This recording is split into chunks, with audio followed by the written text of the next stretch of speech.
Hello, my name is John, and welcome to another episode of The Other Half. Our panel today is myself, Alex, Matthew, Cache, Shanice. and I just want to thank you all for coming today. Our topic today is racism.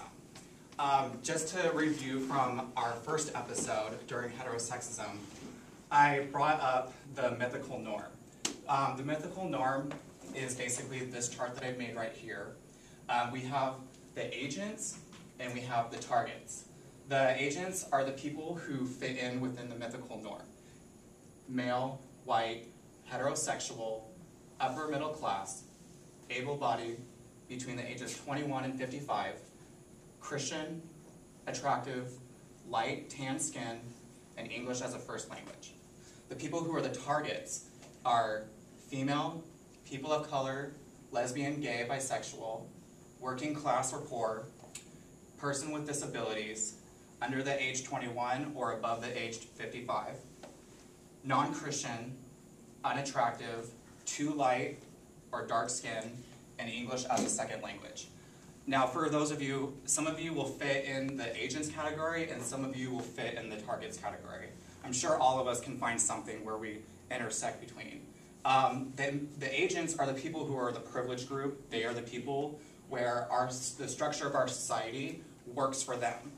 For the people on this side, the structure of our society does not work for them.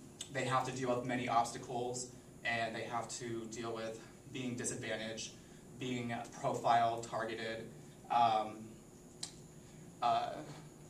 So basically, that's pretty much the gist of it right now. There's basically a division between these two groups.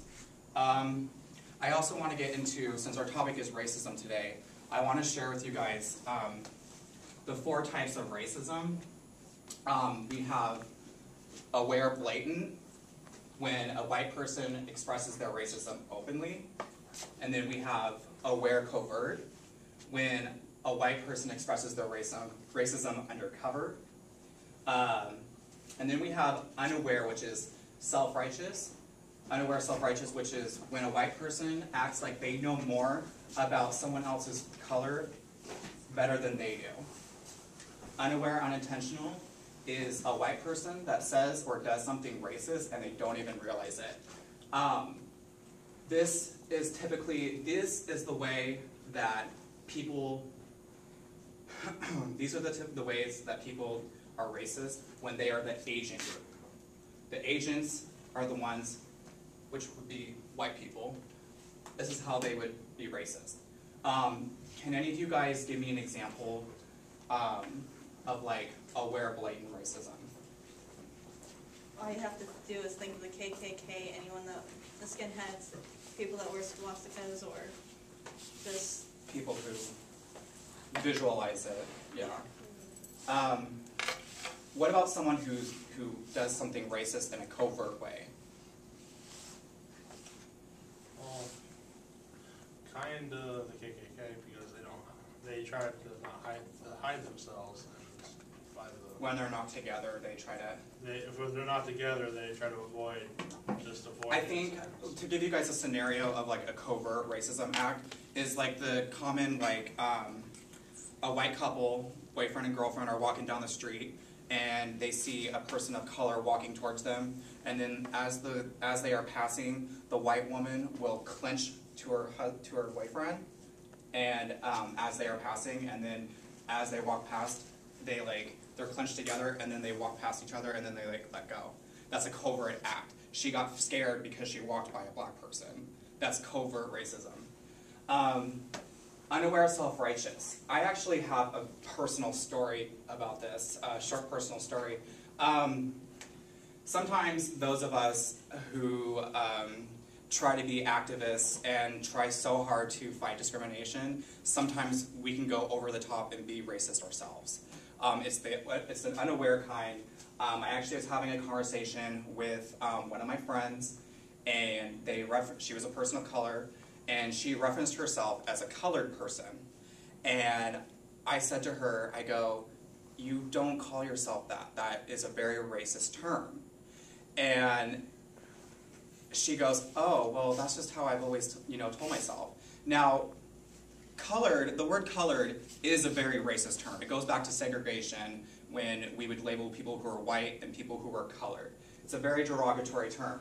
But when it's people who are in that community, when it's a person of color labeling themselves as a colored person, I have no right as a white person to tell them how they should label themselves. Like, for an example, I'm a gay person. If I want to label myself a queen, a fag, or whatever, what gives a straight person the right to tell me that I can't call myself that? Because sometimes we take words that are negative towards us when we are the target group. We will take words that are negative towards us and we'll use it for a word of empowerment. And it's not the agent's job to tell us how to identify ourselves. So that's where unaware self-righteous. I was being self-righteously racist. Another common one for unaware self-righteous is when like a white woman and then like a black woman are together and a white woman says, oh, I know a great salon that does your hair, does people like you, your hair. That is also self-righteous racism. It's telling her where she should go to get her hair cut or get her hair done. Unaware, unintentional. I think this is like the most common one in our society. It's a good example for that one. I'm sure, do any of you guys have any examples for unaware, unintentional? I do. There's a guy that I work with, and all the time, like, he'll say something that's just kind of like, that make me stop and think, like I don't know how to react because I don't want to be like, you're being racist, because he doesn't realize it. Like, he'll say, he'll say the N-word, or he'll sit there and he'll say something like, oh, it's okay if, you're used to the sun because, people in Africa, they're around the sun all the time. I'm kind of like, so it's kind of that thing that makes you pause and think like, oh, that was kind of racist. Yeah. Yeah, and that is absolutely racist. He doesn't even realize. Yeah, when people make statements, they don't realize what they're saying. Yeah, exactly. Yeah, and he uses the N-word. So does he say like, the N-word with the at the end? Yeah, like if there's a song playing, like as like a term of endearment, right? As like as like a friend, like, what's up, my friend? And he uses the N-word as like a term of endearment. He doesn't use it in conversation. He only uses it like if there's a song playing and the words in the song, and he'll just say it with the song, Yeah. And he doesn't even. And I'm just. And the people who are singing those songs, they're people of color. Yes. Exactly. That goes back to unintentional racism, is when white people think they have that right to say certain words, but they don't have that right. It goes back to target-only space. They can label themselves. If I want to label myself as a queer, or whatever, it's not someone else's job to tell me who's straight, to tell me that I can't call myself queer. So it goes back to target-only space. So these are the 4 types of racism that comes from the people who are agents, which are white people. There are other forms of racism, and Shanice, I know that you want to bring up some of those. Okay, so we've discovered that there's 2 different kinds. One's horizontal and one's internal racism. And the horizontal racism is like, you don't like the same race, like I'm black. And I'd say I don't like another black woman because of my own inner feelings.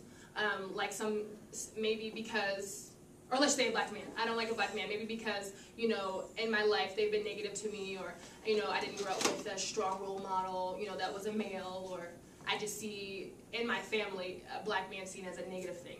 That's horizontal, like I'm racist against them and they're my own color because of my own internal feelings. Now, internal is I don't like the same race because of society's influence. Like, black people aren't seen as something that's positive. We're not seen as something that, someone who's doing something for themselves. Or we're seen as, with the social class, we are seen as, people that don't have a lot of stuff, don't have a lot of money, don't have a lot of experience, isn't very educated. And I let society's influence me. And so those are the 2 that we found. Yeah. Like, there's an example.